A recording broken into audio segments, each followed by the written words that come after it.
ada lambakan pula sekarang ni. Oh, lambakan. Dan Okey. yang pihak kita sedang mencari penyelesaian termasuk fama dan sebagainya. Ya. Dan agak murah sekarang ni. Tapi kita tak boleh kata ia sepanjang masa akan berlaku begini.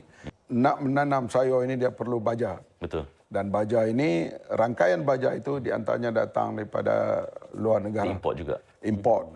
Sebab itu dia akan memberi kesan kalau peperangan ini berterusan. Dan masalahnya kita tidak tahu berapa lama akan berakhir. Dan itulah kita mengambil langkah-langkah awal ini. Dan kita tahu misalnya sayur untuk 2-3 bulan akan datang masih mencukupi. Ayam dan telur.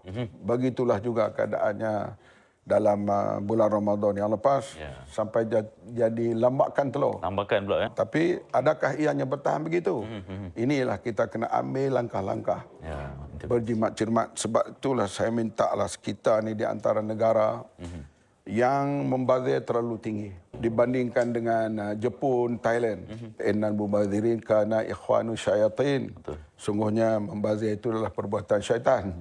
Tapi kita membazir terlalu tinggi. Kalau kita pergi ke tong sampah di Malaysia ni, 40% adalah makanan. 60% bau plastik, lain-lain tu yang dibuang. Kita masih lagi pembaziran ni. Tahun ini ada kurang sikit pembaziran. Tapi belum sampai ke tahap yang boleh memuaskan.